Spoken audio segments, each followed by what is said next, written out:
What's the best outfit to dance popping in? Let's talk about it. Hey, what's going on? It's El Tito. You're tuned in Tutorial Thursday, and welcome to my closet.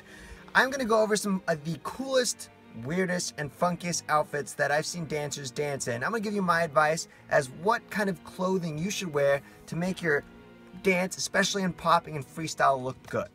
But before we get started, let me make one thing clear. Clothing does not make a dancer. What's more important about what you wear is that you feel confident in it to dance and not think about what you're wearing. That's the bottom line.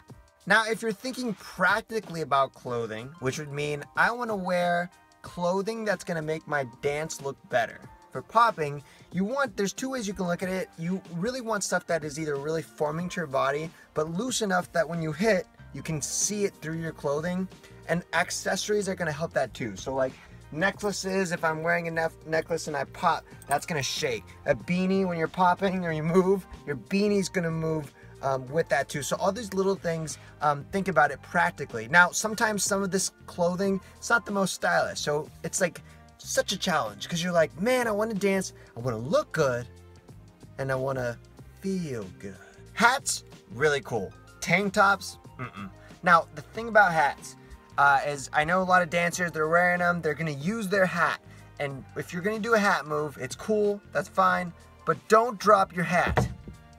It's so sloppy. It'd be the equivalent of dancing and tripping and falling on your face. That's how ridiculous I think it is. Let me pick this up. Tank tops, unless you're like, just like Arnold Schwarzenegger jacked, I wouldn't wear tank tops because most poppers are skinny.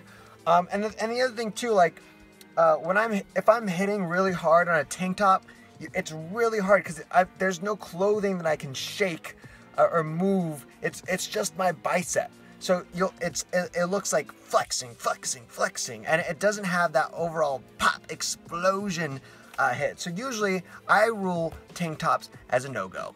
I'm very particular about the t-shirts that I wear if they have a print on them. I really feel that if you're gonna wear something and you're gonna dance in it, and this goes with music too, like you want this to somehow be representative. You want to stand with this brand or this message of what it says. For example, this is a local Iowa hip-hop starting like clothing company. So it's cool, I'm supporting my local business, my local hip-hop, and it's dope. I like stuff that like really grinds my gears is like stuff that is immature. It's talking about like, you know, it's like watch me whip, you know, I don't know, that cheesy, corny, mainstream stuff, dollar bills, big fat diamonds, it's like that stuff's whack, you know, I don't appreciate that stuff.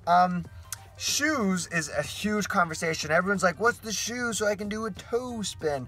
And really, I like Vans. Most I feel like a lot of b-boys are rocking Vans, but these are my performer Vans. They're super shiny.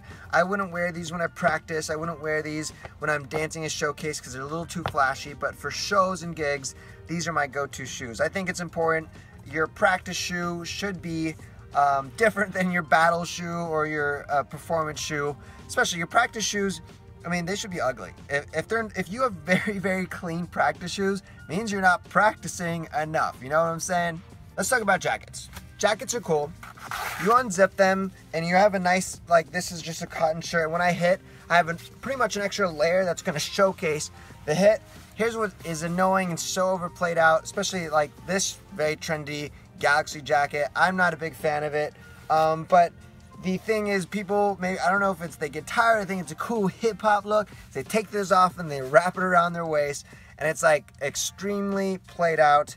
I think that's like a mainstream, it's like a poser look now. I mean, we preach all the time, hip-hop, dancing, freestyling, you gotta be original. You gotta look original too. I mean, with your style, it shouldn't look like Les Twins, it shouldn't look like Nonstop. And you know, if you're looking at their clothing, be like, oh, I gotta get that too.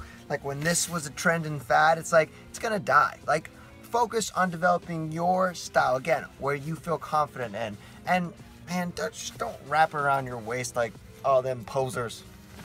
I don't think you could ever go wrong with a track jacket or athletic warm-up. This is from when I played soccer in college. It's like these things are loose. It's okay to sweat in them and move a lot, and it's fun. And you can still look sleek rocking kind of an athletic jacket too. but I love joggers. Joggers are awesome because they're flexible and they're stretchy for moving. And then they kind of have still a slim fitting form where it kind of wraps around your feet. I never like wearing baggy pants, even though a lot of poppers, they'll wear like khakis or like really baggy jeans to help with like waving. And you don't have to wear baggy, thick jeans. Another thing I don't like about jeans and dancing is because I feel like you get really hot in them. But like business pants are like a secret hidden weapon for like lower body hits. This thin material, when you hit and snap your leg, it's like bam, bam. So another cool tip kind of for pants. The other thing that I guess the downside of that is it's business pants. And, you know, it's kind of hard to match, like, here's a cool hip-hop shirt and jacket, and here's my business pants, because after I have an insurance meeting. I'm so surprised on how popular the collared style is for dancing. I think, and especially, like, buttoning the top, it's really kind of West Coast, get that pop lock in, and what really I feel is, like, man, tying this up right here with my neck, it's, like, so stuffy, and I just feel like I get really hot around here. So this isn't a style that I usually rock. I like the more loose, like a v-neck type of thing. But what is cool, and it does help with this, especially when you're wearing plaid, is like when you are doing waving and then you are doing like chest breeze, because of how tight like and fitted a shirt can be, it can really exaggerate the movement. So I get the look, and it's not like I've never danced in a plaid and button all the way. It is cool. It's very forming to the body, but you know, give it a shot and see how you feel. I just feel like I get so hot when this is all buttoned up here. Well, I hope you enjoyed hanging out in my closet and learning about clothing. Remember these 3 things. 1, when you pick an outfit, make sure you feel confident in it. 2, make sure it's a representation of you. And 3, never, ever, ever, ever dance naked.